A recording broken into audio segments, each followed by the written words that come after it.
आज इकट्ठे हुए कश्मीर के हवाले से, और जो हमारे शोधा हैं पाक रेंजर्स के, सिंध पुलिस के, हमारी पाक फौज, उनको खराज अकीदत और खराज तहसीन पेश करने के लिए। तो मेरी फौज और मेरे रेंजर्स और मेरी पुलिस की एक ही आवाज़ है कि बातिल से दबने वाले, जालिम से दबने वाले, ऐ आसमां नहीं हम 100 बार कर चुका है तो इंतहा हमारा, हम माजी में भी मुस्तकबिल में भी।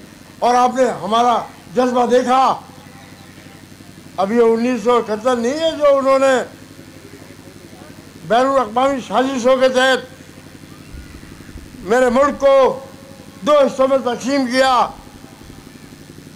लेकिन मैं आपको बता दूं कि नौजवानों, खेल कूद मैचेस अपनी जगह, लेकिन आप इस बात को ध्यान में रखो कि दुश्मन अभी भी खामोश नहीं बैठा है। ये जंग हमारी अभी ख़त्म नहीं हुई है, ये जंग अभी हमारी जारी है।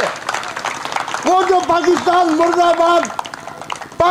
मुर्दाबाद कहने वाले थे, अब वो गायब है इन्हीं गलियों में। ख्याल रखना, उन पर नजर रखना, वो ज़्यादा बड़े दुश्मन है।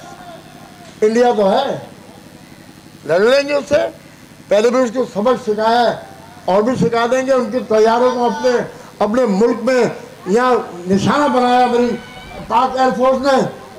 लेकिन एक बात याद रखना कि हमारा दुश्मन जो बैरूनी दुश्मन है, चाहे वो अफगानिस्तान के बॉर्डरों पर जो बाढ़ लगाए जा रहे हैं उसको तोड़ के हमला करता है, चाहे बलूचिस्तान में गलियों में कूचों में आने की कोशिश करता है।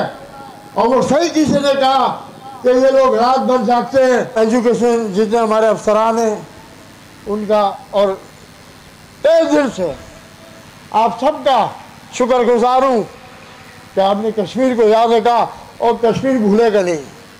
एक वक्त आएगा इंशाअल्लाह और इंजर साहब चलेंगे इंडिया, बैठाएंगे उस चाय वाले को और उससे कहेंगे कि कश्मीर भी ले गए और तेरे से चाय भी कभी जाएंगे, तेरे से मजदूरी कराएंगे।